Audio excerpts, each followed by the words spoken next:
नमस्ते गुरु जी। जय गुरु जी महाराज। शुक्राना गुरु जी। जय गुरु जी संगत जी। आज हम सब मिलकर के गुरु जी की कृपा से एक कोशिश श्री शिव महापुराण स्व अध्याय में उमा संहिता के अध्याय 28 का पाठ करेंगे। ओम गंग गणपते नमः। ओम नमः शिवाय शिवजी सदा सहाय। ओम नमः शिवाय गुरु जी सदा सहाय।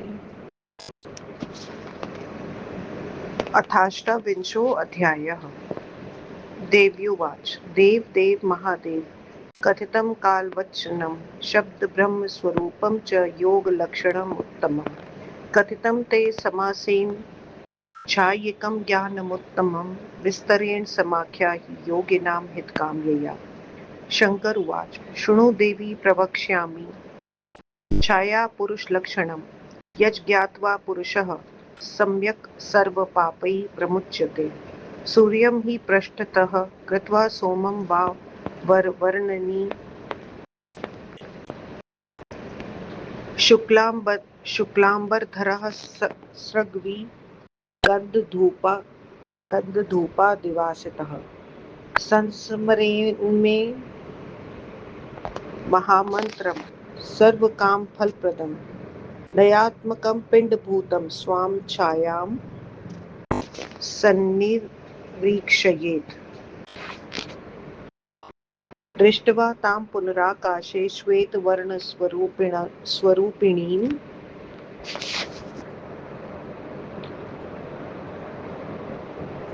स पश्यत्येक भावस्तु शिवं परम कारणम्। ब्रह्म प्राप्तिर्भवेत्तस्य कालविधि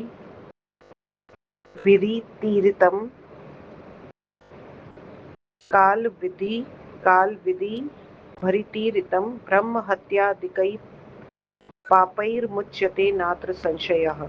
शिरोहीनं यदा पश्येत् षड् निर्मासैर्भवेत् तक्षयः समस्तं वाङ्मयं तस्य योगिनस्तु यथा तथा। शुक्ले धर्मं विजानीयात् कृष्णे पापं विनिर्दिशेत् रक्ते बन्धे विजानीयात् पीते विदेष्वमादिशेत्। विनाशे बन्धुनाशः स्यादि तुण्डे चैव शुद्धभयम् विक्टौ नश्यते भार्यया विजृगे धनमेव हि पादाभावे विदेशः स्यादित्येतत् कथितं मया। तद्विचार्यं प्रयत्नेन पुरुषेण महेश्वरी साभ्यक्तं पुरुषं दृष्ट्वा सन्निवेश्यात्मनात्मनि जपेन वात्मकं मन्त्रं हृदयं मे महेश्वरी वत्सरे विगते मन्त्री तन्नास्ति यत्र साधयेत्। अणिमादि गुणानष्टौ केचरत्वं प्रपद्यते। पुनर्न्यत् प्रवक्ष्यामि शक्तिं ज्ञातुं दुरासदां प्रत्यक्षे दृश्यते लोके ज्ञानी नाम ग्रतः स्थितम् अज्ञेया लिख्यते लोके या सर्पीकृतकुण्डली सा मात्रा यान् संस्थापि दृश्यते न च पठ्यते ब्रह्माण्ड मूर्धन्यगा या च स्तुता वेदस्तु नित्यशः जननी सर्वविद्यानां गुप्तविद्येति गीयते खेचरा सा विनिर्दिष्टा सर्वप्राणिषु संस्थिता दृश्या अचला नित्या व्यक्ता सनातनी अवर्णा वर्णसंयुक्ता प्रोच्यते बिन्दुमालिनी तां पश्यन् सर्वदा योगी कृतकृत्यो अभिजायते सर्वतीर्थकृत स्नानाद् भवेत् दानस्य यत् फलं सर्वयज्ञे फलं यज्जच मालिन्यादर्शनात् तदा प्रापन्नोत्यत्र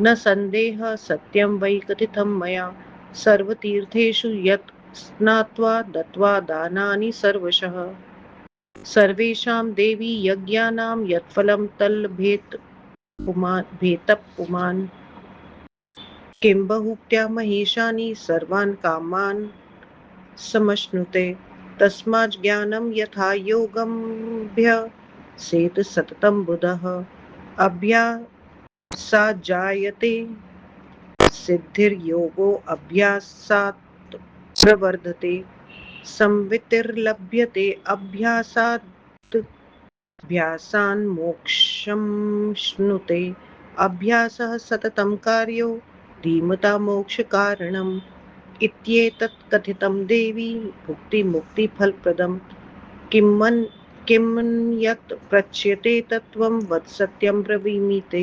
सूत उवाच इति श्रुत्वा ब्रह्मपुत्रवचनं परमार्थदं प्रसन्नो भूदति व्यासः पाराशर्यो मुनीश्वरः सनत्कुमारं सर्वज्ञं ब्रह्मपुत्रं कृपानिधम् व्यासः परं सन्तुष्टः प्रणनाम मुहुर्मुहुः तत्स्तुष्टाव तं व्यासः काले यः स मुनीश्वरः सनत्कुमारं मुनयः सुरविज्ञानसागरं व्यासुवाच कृतार्थो अहं मुनिश्रेष्ठ ब्रह्मत्वं मे तव्याकृतं नमस्ते अस्तु धन्यस्त्वं ब्रह्मवित्तमः। सूत उवाच इति स्तुत्वा स कालेयो ब्रह्मपुत्रं महामुनिं तूषणीं बभूव सुप्रीतः परमानन्दनिर्भरः ब्रह्मपुत्रस्तमामन्त्र्य पूजितस्तेन शौनक ययौ स्वधाम सुप्रीतो व्यासोऽपि प्रीतमानसः इति मे वर्णितो विप्रः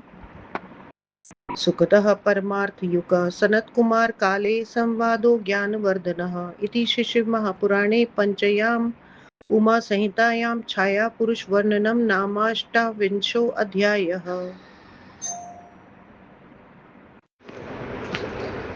व्याख्या देवी जी ने कहा, हे देवदेव महादेव, आपने काल को दूर करने वाले शब्द ब्रह्म स्वरूप उत्तम योग लक्षण को कहा। योगियों के हित की कामना से छाया पुरुष के उत्तम ज्ञान को विस्तार से कहिए। शिवजी ने कहा, देवी मैं छाया पुरुष के लक्षण को कहता हूँ, तुम सुनो। जिसे जानकर मनुष्य सभी पापों से मुक्त हो जाता है। हे वर वर्णिनी, सूर्य अथवा चंद्रमा को पीछे करके सफेद वस्त्र तथा माला धारण कर गंध धूप आदि से सुगंधित होकर सभी कामनाओं को देने वाले मेरे नवाक्षर मंत्र ओम नमो भगवते रुद्राय का स्मरण करते हुए अपनी छाया को देखें। सफेद वर्ण की उस छाया को देखकर फिर आकाश की ओर मन लगाकर जगत के आदि कारण शिव जी को देखें। ऐसा करने से उसे ब्रह्म की प्राप्ति होगी, ऐसा कालविदों ने कहा है, और वह निस्संदेह ब्रह्म हत्या आदि पापों से छूट जाता है। यदि वह उस छाया को सिर रहित देखता है तो वह 6 मास में मर जाएगा। यह योग शास्त्र में ठीक ठीक कहा है। शुक्ल वर्ण होने पर धर्म की वृद्धि, कृष्ण वर्ण में पाप, रक्त वर्ण में बंधन तथा पीले वर्ण में शत्रु बाधा समझनी चाहिए। बिना नासिका की छाया होने पर बंधु नाश, मुख के न होने पर भूख का भय होता है, कटिहीन होने पर स्त्रीनाश और जंगा रहित होने पर धन नाश होता है, पैर के अभाव में विदेश गमन होता है। हे महेश्वरी, यह सब छाया पुरुष का फल मैंने कह दिया। इसका विचार मनुष्य को यत्न से करना चाहिए। उस छाया पुरुष को भली भांति देखकर उसे अपने मन में बैठाकर हे महेश्वरी नवात्मक मंत्र का मन में जप करें। इस प्रकार मंत्र का जप करने वाला पुरुष 1 वर्ष बीतने पर ऐसा कोई कार्य नहीं जिसे वह सिद्ध न कर सके। वह अणिमा आदि सिद्धियों को पाकर आकाशचारी हो जाता है। अब मैं और भी दुर्लभ शक्ति के ज्ञान का वर्णन करता हूँ, जिससे ज्ञानियों को संसार में सब कुछ प्रत्यक्ष दिखलाई देता है। जो संसार में सर्प के आकार की कुंडली लिखी जाती है, जो सरलता से जानी नहीं जाती है, उससे मार्ग में स्थित मात्रा दिखती है, किंतु वह पढ़ी नहीं जाती। आकाश में व्याप्त वेदों द्वारा संस्तुत तथा जो सभी विद्याओं की माता है, उसे गुप्त विद्या कहा जाता है। सभी प्राणियों में रहने वाली उसे खेचरा कहा गया है। वह दृश्य, अदृश्य, अचला, नित्या, व्यक्ता, अव्यक्ता, सनातनी, अवर्णा, वर्ण संयुक्ता तथा बिंदु मालिनी कही जाती है। उसे देखकर योगी पुरुष सफल मनोरथ हो जाता है। सभी तीर्थों में स्नान करने से, सभी प्रकार के दान देने से तथा सभी यज्ञों का जो फल है वह मालिनी रेखा के दर्शन से मिलता है। सभी तीर्थों में नहाने का तथा सब प्रकार के दान देने का जो फल है वह निस्संदेह यहाँ मिलता है। हे महेशानी, सभी यज्ञों का फल पाकर उसकी सभी कामनाएं पूर्ण हो जाती हैं। अतः बुद्धिमान पुरुष सदा योग ज्ञान का अभ्यास करे। अभ्यास से योगी की वृद्धि तथा सिद्धि होती है। अभ्यास से ज्ञान तथा मोक्ष मिलता है। मोक्ष के इच्छुक विद्वान पुरुष को सदा योगाभ्यास करना चाहिए। ए देवी, यहाँ तक मैंने भुक्ति मुक्ति रूप फल को देने वाले योग की चर्चा कर दी है, और क्या पूछना है मुझसे कहो, मैं तुमसे कहूँगा।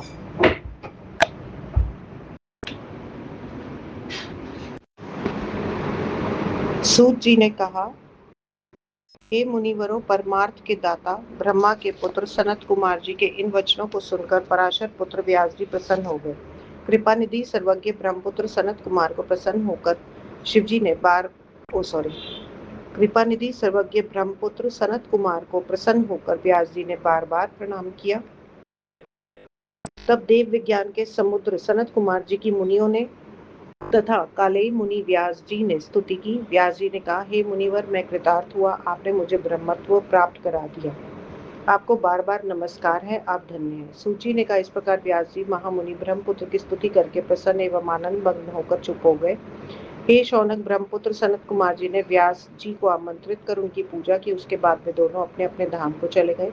हे ब्राह्मणों, यह सुखद एवं परमार्थ से युक्त सनत कुमार जी तथा व्यास जी का ज्ञानवर्धक संवाद मैंने आपसे कहा। इस प्रकार परम महेश्वर पंडित तारादत्त त्रिपाठी के पुत्र डॉक्टर ब्रह्मानंद त्रिपाठी द्वारा रचित शिवा टीका टिप्पणी आदि से संबलित शिव महापुराण में छाया पुरुष दर्शन वर्णन नामक 28वां अध्याय समाप्त। ओम नमः शिवाय। शिवजी सदा सहाय। ओम नमः शिवाय। गुरुजी सदा सहाय।